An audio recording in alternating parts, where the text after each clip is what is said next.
Hi guys, welcome to the Unpopular Opinion. I'm Kemi, Claire, Prim, and we're real, Rob, and we're saying it all. Nailed it. Yay!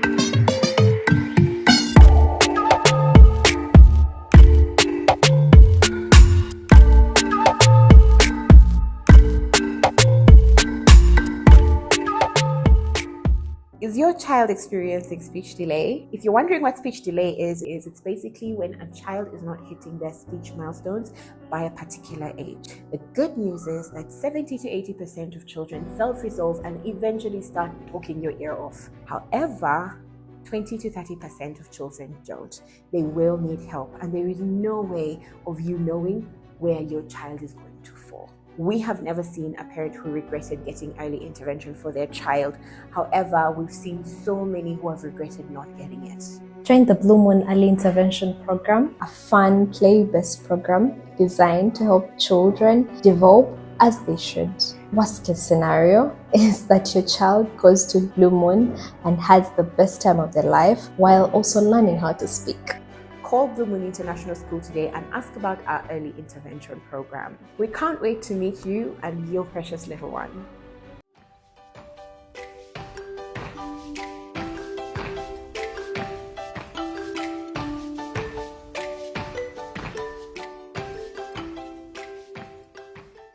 I'm going to hand over to Prim to take us into this episode. So I ran a question tag about healing, and I asked people that what are, like, as you heal, you realize, what are some of the things that you realize when you heal? And people gave in some like contributions that I'll be reading from here, and you guys, Okay, before we start, I feel like we've jumped in without even like Saying hi, catching her. I don't know. It's just her. How are you? It's been a while, actually. Even us, since we've seen each other, it's been a while. How are you guys? Great. That's it. Yeah, for me, it just feels like end of term exams. We are doing end of term exams. November always then we has go for that. leave. Yeah. Hey, November is not a bad month. It's not bad. Personally, it's very, it's the busiest It is, that's true. month of the Yeah, year. it's So closing the quarter. exactly. I make my plans.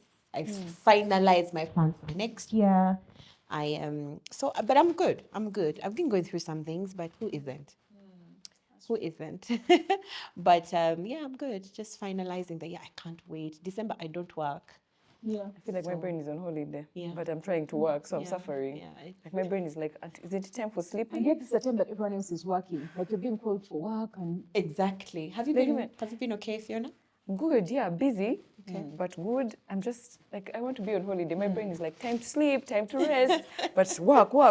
Yeah. So I'm not understanding, but I'm good. Yeah, we're also taking a little bit of a break in Yeah. December. So always taking a couple of weeks Leave. off on leave. So we're going to we're going to shoot, obviously, because this is pretty short. Yeah. But there's 2 weeks in December, 1 week in December and 1 week in January. We won't will have not be episodes up. working, Just be yeah. ready for that because we need to take a break. When we don't shoot in December. So there you go. Yeah. Yeah, actually, that's a good thing to remind people of. So anyway, let's go in. So I wanted to start with this one that it's a screenshot that I took on 29th Jan. And today when I was cleaning my phone, I found it. It was starred and it said something like, healing taught me that honesty wouldn't ruin a real thing. Speaking about your feelings won't lose you anything worth having. Setting boundaries won't scare off proper people, and authenticity won't cost you genuine relationships. Remember that the next time you feel like shit because someone pulled away from you for respecting yourself, sharing your feelings, setting a boundary, and holding them accountable. This is stuff we only learn in our 30s, hey? I have that. Generally speaking, most people learn these things in their 30s, but I 100%, as I am healing from a lot of things. I used to think I was healed until I realized I actually wasn't. And this year has been like a good beginning of my healing journey from a lot of things. The way I friend, the way I'm a wife, the way I'm a mom, the way I'm a sister, the way I am anything is directly proportionate to how much trauma I have and how much trauma I have not healed from. So there's a lot of things that have been coming from me, but actually they're coming from a place of trauma, and they're coming from a place of pain and hurt. And it's a book I read consistently that has helped me through this journey. And this lady, Lisa Turkest, I think that's the pronunciation of it, and she says, whatever you don't heal comes out. Whatever you don't work out, you act out. You get? So think about it. Are you someone who's always pissed? Where is it coming from? Why are you always pissed? Yeah. Are you there's something is coming and you probably don't even know it. You just, people think, oh, you're what you, but, or you're someone who you have to deal with and you'll be like, that one is like that. There's so many people that we say that too. There's so many people that in our minds, even us, the other people who are just like, that's who she is. Exactly. That's who she is. Exactly. Yeah. The way people hand. So when I realized that, I started setting boundaries. I think I've spoken about boundaries a lot this year. Yeah. I realized that statement is right. The more you heal, the more you set boundaries, and you realize boundaries are actually not a bad thing.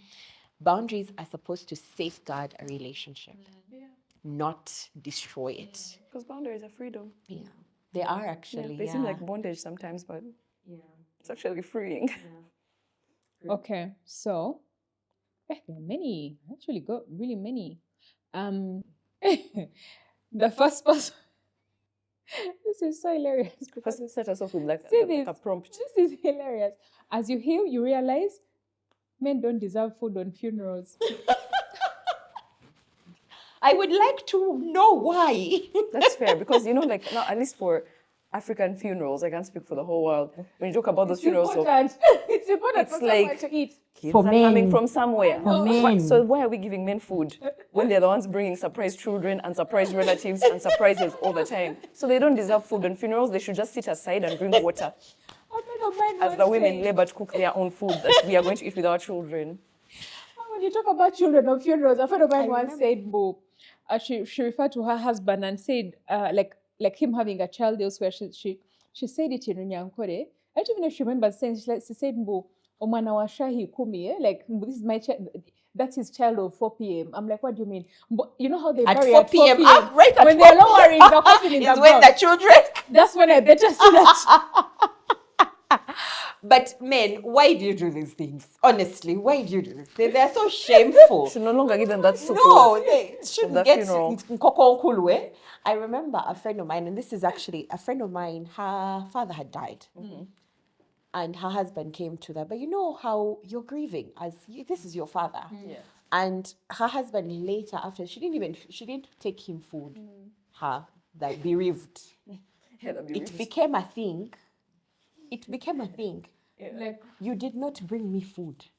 I'm at sorry. a vigil What happened to in your hands home. and legs? Yeah. Like, because he said this was actually a point of a huge contention that you did not bring me food. Even at a funeral, you guys are entitled.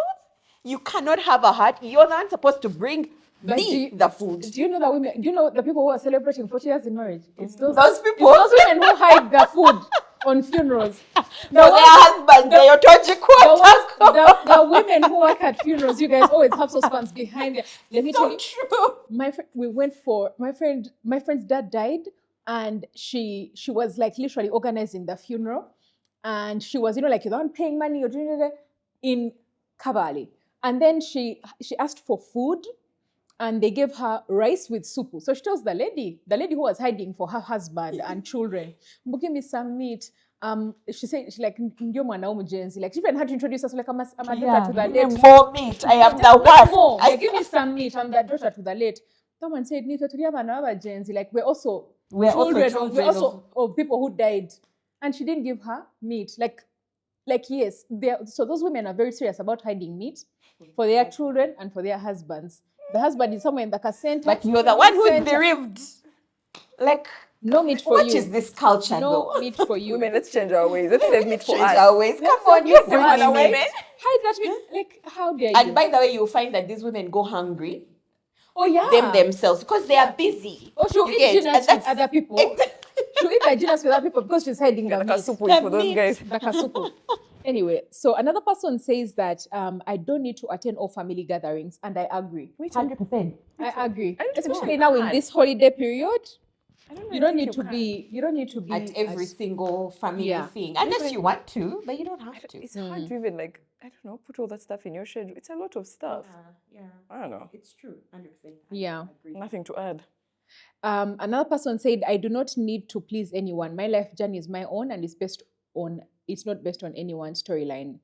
Ooh, I'm really glad that that's something that someone realizes, that you have your own. One thing I keep saying, that this is how life is. It's different tracks. You are running your own track. This person is running. Life is not like, how do I explain? It's not like this. There's this person who is in front of you. You have to beat them to get Like there. as if a race. Yeah, like you have to beat them to get there. No, everyone is traveling like this. You're in your own lane. Yeah. And the moment you understand that, yeah, you are good to go. As you heal, you realize that it was a season you had to go through to prepare you for the next. 100%. So now what is the Christmas season preparing us for? That thing messes with me. I remember Trevor Noah was talking about that recently, and I even shared it on my stories of how I don't know if I'm a 100% believer that all seasons had to happen for me to be me. Because there's some things I think about. I'm like if my sister getting really sick a couple of years back. Did it need to happen for me to become a better person? Debatable. I don't know. Yeah. I could have done without it. I could have gotten better without she also could have been. sick, yes. Yeah, she could have also saved her a lot of trauma going through that. Yeah. I don't always. I think so. For example, if you choose to marry the wrong person, you didn't know, but you chose. You saw the signs, but because you were not healed, a healed person is able to recognize signs and say this is not for me. In good faith. Only a healed person is able to do that. An unhealed person is going to make a choice to marry the wrong person, and then hope that you change them. Yes, and hope that you'll change them. And then you get into the marriage, and it doesn't work out. Then it's inevitable. That pain is inevitable.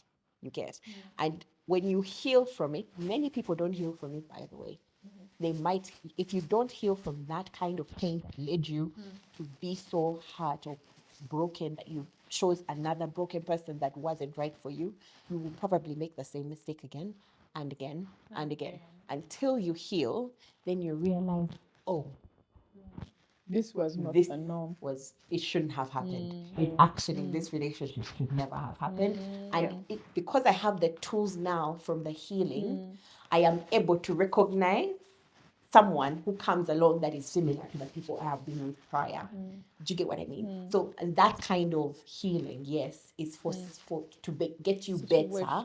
But unfortunately, most of us avoid the healing because healing is very excruciating. It takes you sitting in uncomfort. It's excruciating. But if you think about it, like if you break your leg, there's a lot of discipline that has to happen. For example, if you're a track runner and you break your leg, to go back to the tracks and run at the same speed you ran before, you have to do a lot of excruciating work. It takes a lot of discipline. It takes a lot of physiotherapy that is painful physically to get you back to being able to run like that. Most people won't do that work. Even with physical healing, most people don't do that work. And then, so what happens is that then you're going to be on crutches for a very long time. I hear you. You realize that asking for help isn't a weakness. I agree. Agreed. Yeah. I agree. I've had experience because I'm not good at asking for help. Because I think in your healing, you're realizing your mistakes, like your contributions to whatever situations have happened or whatever. I actually feel like true healing, it's like for me, when I see it coming is when I'm seeing my part in whatever difficulty or trauma or whatever. When I start seeing my part, and in seeing my part, it's so hard, to acknowledge that, oh, I made this contribution and whatever, and sometimes you just need help. Like you need someone to talk to and help you like understand that, oh, okay, maybe, give yourself some grace for that season that you are in or whatever. So people, I think asking for help is, I know sometimes we don't help our children because we want them to be able to help themselves, which is okay, but it should be in a kind way. Show them how to don't get them. So for example, if Mkinzi comes to me and says, I need to tie my shoes, and I tell her, Or you ever, you're 3 years old and you don't know how to tie your shoes, and that automatically you won't want to come to me rather because do the everything wrong thing. Exactly. So just try and teach your children the independence that you need to teach them, yes, but in a kind and considerate In a way that they can way. always come and ask for help if they Exactly. needed it. Because most of us adults, I realize the reason I find it difficult to ask for help was because I didn't particularly get the help I needed when I was young. But I understand the reasons or anything. I was never, I understand the reasons. Parents are busy and they don't know, better, or personally I'm the oldest. So I find a lot of times my mom says, for you, I don't worry about you. Yeah. You get, but that's like these are the my ones mom that I have actually to worry said about. exactly. Yeah. It's like, Like, even with I don't worry homework. about you. True. And I'm like, Homework, please worry about me. Yeah. Even with kids, with homework, you're like, April knows what to do. Then you help the other kids. Then you hope the other ones. Oh my God, yes, that's very true. So quite often I used to figure it. I learned how to figure out things myself because of that you get. And the more I learned how to figure it out, I suppose the more Do you realize my that it parents makes you didn't worry resent your about you. siblings? Because it feels like, okay, For a time, to a certain extent, it makes you extent, resent because it feels like they've had it easier. Yeah. It feels like you had it for a easier. time I actually Someone used was to always look at doing my your house, siblings your and I was like, housework. you guys get all the help. I don't get Yeah. any help. Same. I used to feel like my sister had like space to rebel. Yeah. I don't have that Yes. space. There's no Yes. space for me to be Yeah. a rebellious. Yeah. Like how? And then what? Make mistakes. Like where? For you, it's like you are the path, you are the example, you are. Yes. She had more. I used to feel like she had more like space to just like. Like, I'm not yeah, gonna I'll do that. this. And then Me, I'm everyone just gonna do picks this up thing. after her. And then they're like, oh no, but then, like, Yeah. That happened with my sister as well. Yeah. I felt like I resented the fact that she had a chance to make mistakes. You Yeah. get? She's had to make a couple of mistakes, and there's always someone to come. Like, I will be there to pick up. Okay, you this and that. And then I've seen how it was the same with, say, my brother. He would do something at this school, and the school is like, okay, you can't come back, and my mom goes and has to like now find another school. Like, someone was always picking up, and I always feel like I cannot afford Yeah, it feels like to be suspended. I cannot afford to make any mistakes. Like, our entire lives depend on this. firstborn trauma. It's interesting. Yeah, it's interesting. Now I see. I mean, I got a lot of tools. Yeah. I learned how to figure things out myself. So that was really good. But on the other end is that I take on more than I should. Even with like friends, it's a time when I realized, okay, I can go and talk to Prim about this. And even now, I still feel like I'm burdening you with my issues. Like I'm burdening you as if you don't have your own issues, Yeah. I see when you get help, there's also that shock of, hey, So you all I had to do was was ask. All I had to do was like it was there. Exactly. I know it's something that really also challenged my relationship. Yeah, and the more we talk, the more I see that that's a part I played. Like, and later it makes you so fatigued. Yeah. Not asking for help makes you fatigued, and you resent the other person for not helping. You're really annoying. Yes, annoying. It's one of the conversations. It's one of the hard conversations that I had to have. You get, like, someone says that, I'm like, you never ever help me with, like, say, my car. Like, when my car would break down, you'd never help. And it was like, it's like when I came into your life, you were self-conscious. It's like you had your walls up, you had your things up, you had your boundaries, you were self-contained. You were self-contained. There was no chance for me to get in. Like, at some point it felt like, what can I even do for this chick? It feels like she has everything. Like, what do you need me for? Yeah, like, what? Yeah, you can do everything for. And now you turn around and you're like, you didn't help. But it's because each time I offered you help, because better for me, like, he would be like, okay, it broke down. Where are you? Then I'm like, you know what? Let me call you back. Then I'm like, you call the mechanic. I call the mechanic. I'm like, I'm here. Come and pick me. They come and pick the car. Then I just like sit by the road and just, or get a border or just get a taxi. And this person has a car. They can pick me up. But so by the time he calls, I'm like, hey, no, it's okay. I'm already home. How did you get there? Hey, I took a taxi. Taxis is it how? Yes, I took. That's what I do. You guys, by the way, and that is the one thing that makes me cringe now when I look back and I'm like, who was I doing these things for? Yeah. Why were you breaking yourself so much? But yet I allow you to inconvenience me. But that's the mold you had. Like, that's the mold you had been working in for the longest time. You didn't know differently. That's what's normal to you, to your body, your mind, your spirit. Pride in it. Yeah, that's the thing. We take so much pride in being able to do everything ourselves. Me?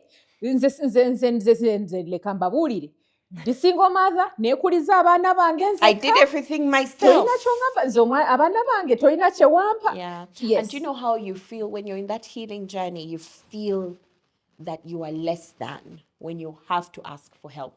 Yes. You get. Like, how do they see me But let me asking tell for you, help? the moment you are able to pick up the phone and call for help and not feel, it is actually really beautiful. It is nice to know that you have because we were not meant to do this alone. No. We were not meant to do this alone. It unarms you. Exactly. like And the disarms. times I have Disarms you, called yes. to pick up the phone and and talk to someone or ask someone for something, advice or money, whatever, I have really received. First of all, you realize you're not alone. Then you realize that there's things you don't know how to fix, and someone else might know how to fix them, So it's really, really such a freeing thing. Of course, you can't ask for help from anyone. You have to have your people that you can rely on for A, B, C, and D. Yeah. Hi guys, my name is Nzou Media and I'm a digital content creator as KHAMA Digital Content Hub. We are going to be talking about our journey in content creation. A question we get a lot is, how did you guys build a YouTube channel from 0 to over 30,000 subscribers, hundreds of watch hours every single month in just over 2 years?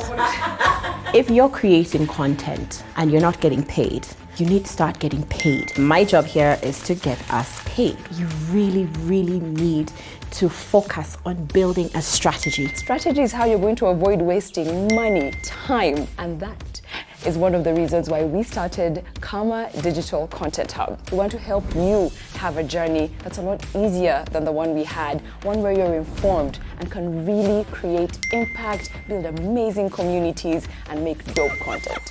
Whether you're a seasoned content creator or you're just getting started, Join us for an exclusive and free online masterclass. comment the word content and we'll send you all the registration details to your DMs. We can't wait to see you.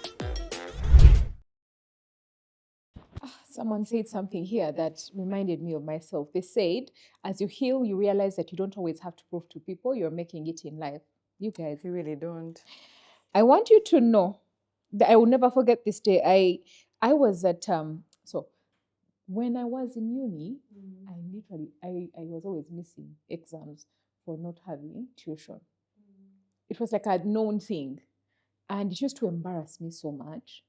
So anyway, I remember when we finished uni and I got a job. This one time I'm at Legends with my friends and some of my classmates, my old classmates walk in. And I bought drinks for everyone. And when it was I was like, oh, let me buy drinks and that. And then when it was time to pay, I made sure that I opened my wallet and removed an entire bundle of money. Imagine to pull out, let's say, to just pull off 100K. So that the people that knew me on the days of those she's not doing it on the days of she doesn't have exams. She's not doing exams without tuition. Let them know. Let them know. But I want you to know that when I walked out of that bar that day, I felt more empty than I felt when I walked in, emptier than before. I felt so empty, so haggard, so like, oh my God, what did I just do? You get, at the end of the day, do they know if it was like, let me show you that I'm not that girl anymore. Yeah. But you know what's funny? I don't think that they used to see me like that. And for me, what that showed me is that, used to see yourself. thank you. Yeah. That showed me that how I see myself is so important that most of the things you think in your head, like, oh, they're saying, it's as in, it's you. It's me who was sick. It's me who needed to go to work. It's me who needed to. And I think that's the time and I remember that's when I used to also post like on Instagram, and then I would post like near my card, like just so that in case anyone comes to Instagram and sees this, they'll be like, Banangish now even has a car, Banangish now, like things like that. But I realized that I was fighting my inner self. Yeah. There was no one else I was proving a point to. Me. Other than you. Yeah. I was the problem. Yeah. And when other people now don't acknowledge what you're trying to show yourself, then because like, who cares if you have a bundle of money? Like no one cares. Legit, no one cares. Yes. And when they don't acknowledge, it hurts you. Go in a things like you. that, it hurts you. It's why you find people who are wealthy and they still talk about themselves and their money and their things and it's because there's something so deep seated inside you that makes you want for people to know that it's not me. It's not that either this person was bullied, either they come from such a long line, like from such hustle and stuff, and you fail to reconcile the person that you are now with the person that they used to be. Like, yes, you hustled your way up, well done. Now welcome. You can sit with kings and, and you don't have to mention. That's why to this day you'll find like a guy will ask you out and he will come to that date and talk about all the number things of cars he has. And you're like, is this all you are? Is this all that there is to you? Like, you're a brilliant person. I'm sure you're kind. I'm sure you're a good uncle or a good father or something. Please talk about such things. Yeah. Talk about everything else that you are that has nothing to do with physical attributes. Yeah. So anyway, when this person said it, I was just like, Anyway, another person said that as you heal, you realize that it's okay to spend on me without feeling guilty. This is something that a lot of people have been dealing with. A lot of people still deal with. If someone calls you and says, like, say your sister, your mother, your whatever, I need 100K, you wear it so quickly. But please buy one shoe for yourself. Then you even like, keep talking about it. You even keep checking, like, it was 200K. You keep saying, oh my God, you guys have wasted money this week. Done what? Yes. I wasted so much money this week. Do you know I bought a shoe recently? You don't even go out for like the next 3 weeks. You're like, budget. We know. Yeah, you're not surprising anyone with this. If it's somebody I'm going to spend on, it's you. No, we're not never surprised. Feel guilty. Although the thing I do feel guilty about is rest. Someone else talked about it here. I can see that. Yeah. When I'm sick, I feel so guilty. You're like, oh, I'm not so guilty. Yes, oh my God, I can't rest in peace. I cannot rest in peace. Yeah. I think it's, anyway, a lot of people, I know that feeling of like, but now I should be doing this and now I should be doing that. What if, yet the work is not going anywhere. It's not going anywhere. Actually, there's one thing we're assured of, is that there will be work tomorrow. It's among assurances. It's so true. Work continues, it never ends. May we all heal. May we all heal. I'm actually really trying hard to heal that process. That when you feel so, like you can't even rest because you're so guilty, you might as well go to work. Yeah. Because you spend your resting like, time. I'm at work, let me go. Yesterday, I won't even lie. Just yesterday, I woke up, my body was just like, no. You get. And then I decided I'll stay in bed. Like for 1.5 hours, I stayed in bed. Tortured. Did I get up? I sent my sister a message and I told her, I'm not going to be at work. Today, I'm feeling so tired. My body has refused. I just can't do it today and stuff like that. Let me tell you, she saw my story and she's like, I thought you didn't work. I was too guilty. Yeah, like you're better off being at work, sick, dying, but now you're there. Anyway, someone says that as I heal, I realize that I need to stop hoarding food that I later throw away. And it's okay I realize that it's okay to just have what I need in the moment. I think that speaks so much to the food trauma, you guys, comes from now. Number one, there's a way you react to it where you hoard food. You've seen people who have like bread going, people who shop too much. Yeah. You've seen that whole thing of, is it overconsumption? Yeah. Something that I've seen articles about it, overconsumption, where people like you shop so many things, yes, that but you can't finish everything. They go bad. Yeah. Yes, you see someone throwing away loaves of bread, but it's because they fear to be without bread. Like I might need the bread in the morning and it won't be there, but then you also don't eat it.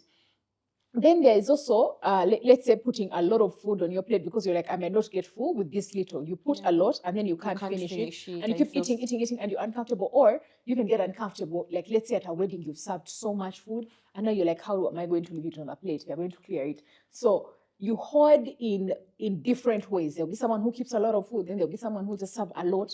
Then there'll be someone who just, because it comes from a fear of lack. Yeah. You fear that, what if this food is not there tomorrow? Yeah. What if it's not enough? Yeah. What if... Do you see how we do these little things?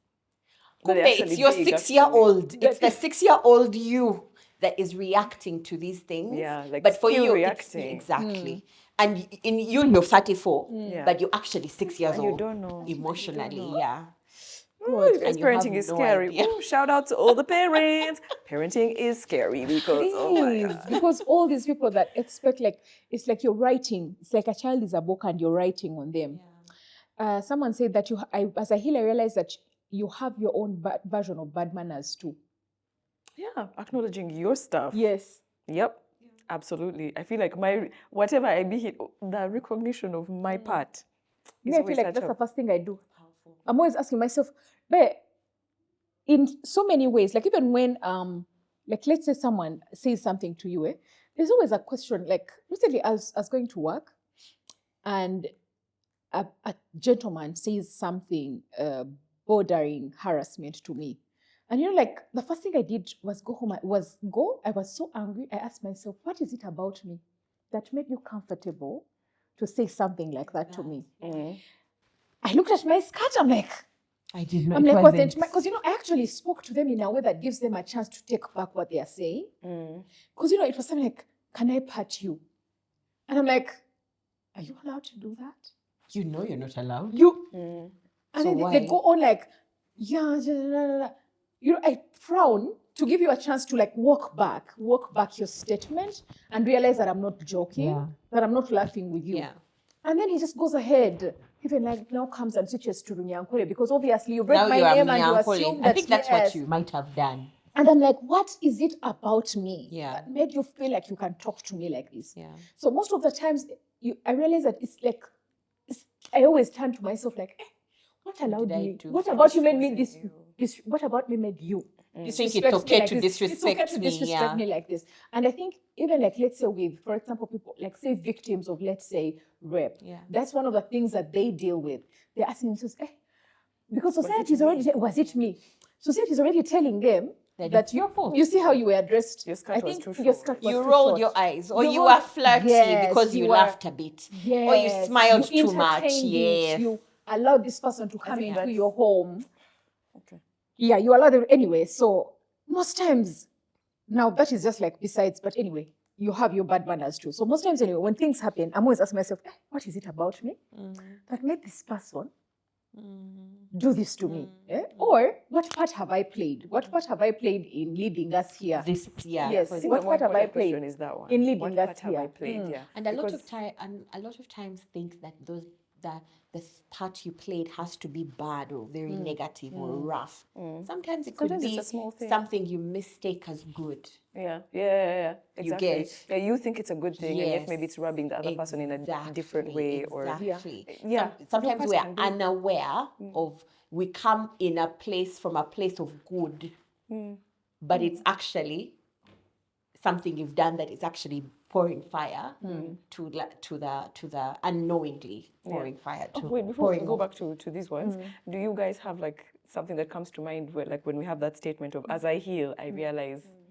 You guys have something? Or let me say mine, because as we were talking, I was like, something came to my mind. But as I heal, because healing is continuous, by the way, when we say healed, we don't mean someone has finished. It's continuous, you continue to heal. But as I am healing, one of the things I have realized is that forgiveness is for me. It's not for the other person. Not dependent. Yeah, it's really not, like, it's not even, I don't know, it's mine. For me to be able to release, for me to even, maybe if it's a situation of that we can find a common ground again, maybe for that, but ultimately it's actually for me. It's not even for anybody else. For me to be able to just breathe. I may not forget, because we're just human beings, we're not Jesus. You may not forget, but to be able to truly be like, this thing happened, this is how I contributed, they contributed, let me forgive and find a way to move forward. Yeah, I was going to say something to do with forgiveness. And a lot of times you see a lot of content, people saying, you don't actually have to forgive. I will categorically say, I think we're going to make her a politician. Even won a blazer today. Let's put for her a frame and put vote. No, be clear. So I will say that if you want to heal, if you want to be happy, you want to find peace and find joy, forgive. Regardless of what they did, regardless of whether they give you the apology, regardless, forgiveness is not for the other person. It's not it's not taking the high road. It's not ignoring what they did. It is about you. The more you keep that anger, the more you keep that resentment, it is eating up at you. Not forgiving is like putting and thinking that it's hurting the other person is like putting a poison in water, drinking it and thinking the other person's going to die.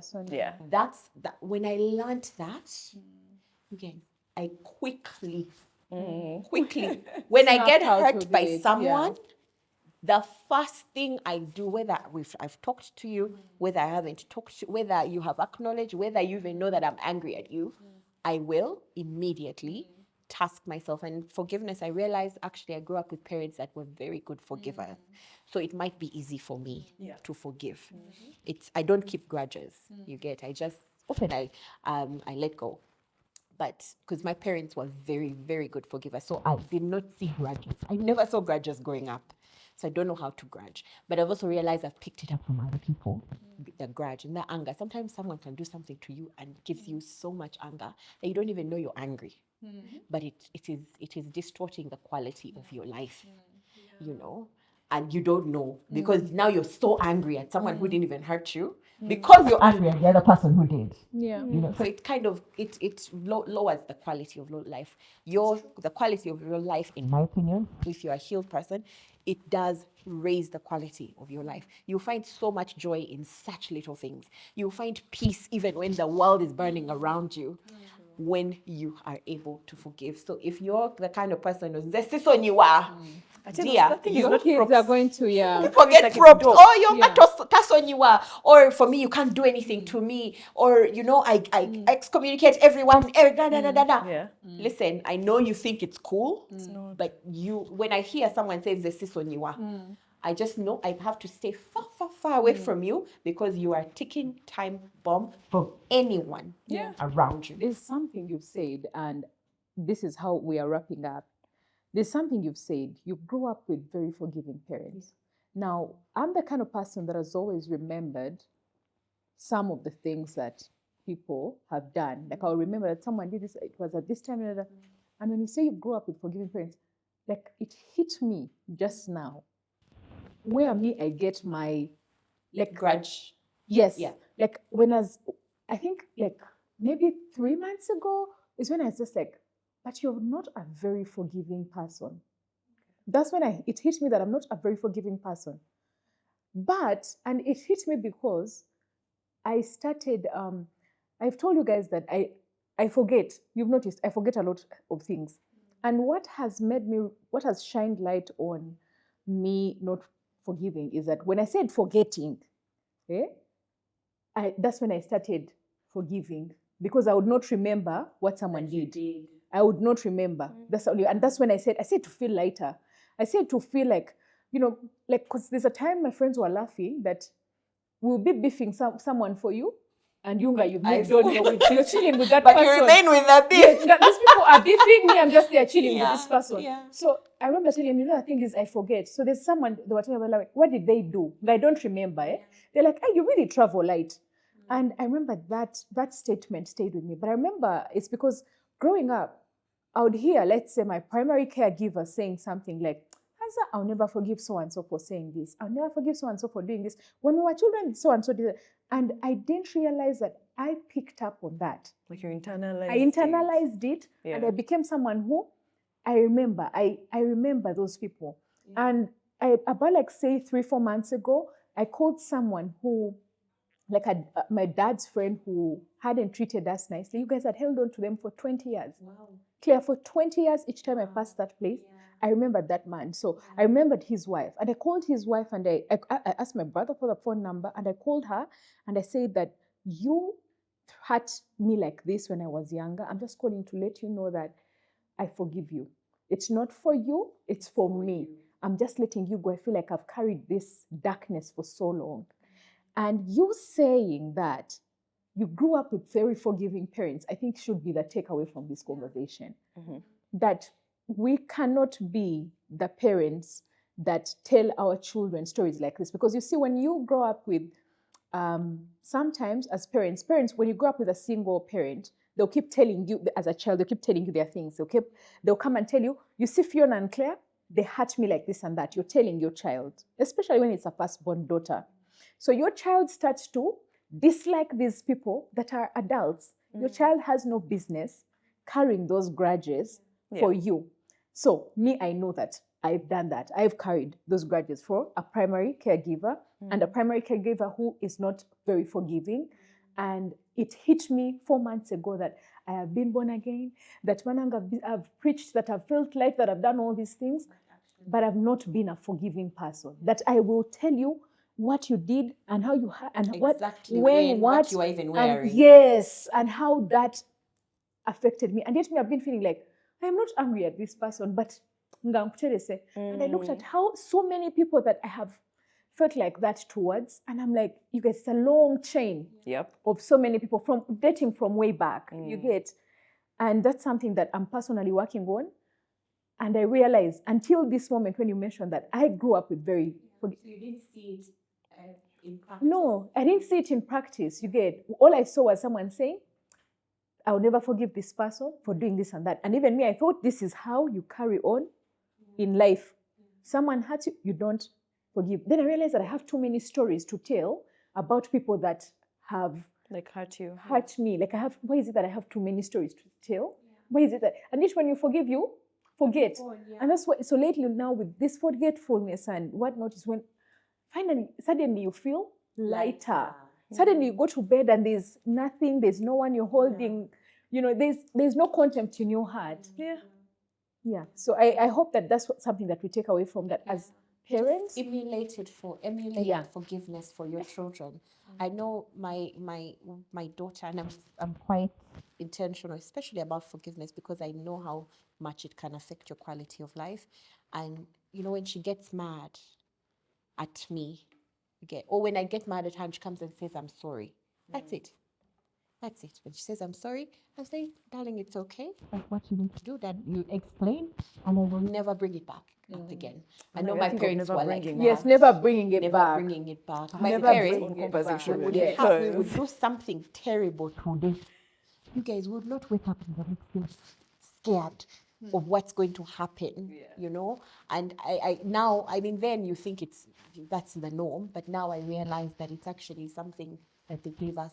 It's actually not the norm. And I realize that a lot of times when I have friends and stuff who when you trace back, it's because their parents were not good forgivers, and they kept grudges, and they kept talking badly about people, and they kept and they had silent treatment. I remember when I was a child, my dad was very, very generous, but also very, very forgiving, and he'd forgive, and so even I would look at him and be like, where's this person coming back? So did this really, really, really horrible thing to you.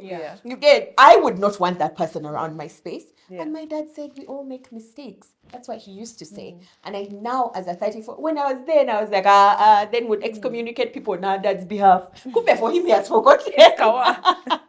Or on my mom's behalf, my mom would forgive as well. You get, but my mom, people didn't really do as many things, at least not the ones we saw. But with my dad, his family, his good friends, people who used to do stuff to him, and he would always forgive.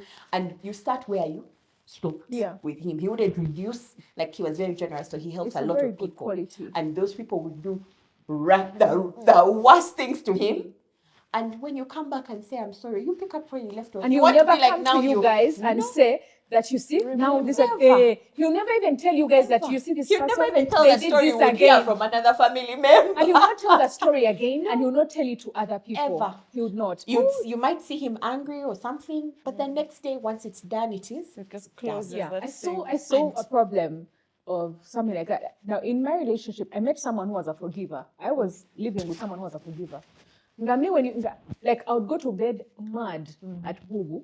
So in the morning, obviously, I know we're not going to talk to each other, as in definitely, it's obvious. Next thing you know, he's just like, what did I do? And I'll be like, what are you doing? Do you not remember last night? Do you not remember the fight? And then I would have like silent treatment for like the whole day. What? For him, he has moved on. And I'm like, oh my God. What do you mean? Don't you remember? Yes. I remember when I quickly realized that this person comes from a family of love. Like the mom loved him too much. Like, even like with their extended family, cousins and stuff, everyone like just loves one another. Then here I am coming with my evil things. I think that's one thing that really I struggled with in my marriage. Silent. I had never seen it anywhere. I had never experienced it. I was like, someone can keep quiet for this long, and keep that. I struggled with.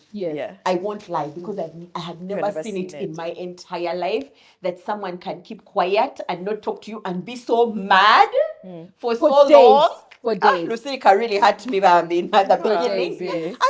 I had never seen it. Yeah. Anyway, you For guys, days, yeah. healing is a big one. We may talk the whole day, so we're going to wrap up right now. As always, first of all, just look at like the festiveness that's happening. This is all Nzou. They're here looking at us. I think they want to increase the money because now we have a tree, we have lights. I think they're about to increase the money, but it's fine because we love it here. We love it here. And of course, shout out to Rwenzori Water, guys. It's the holidays. If you've not hydrated the rest of the hydrated. year, perhaps now is It's when the you time. can catch up on the Hydrate so you resolution. don't beat the auntie that is asking you about marriage.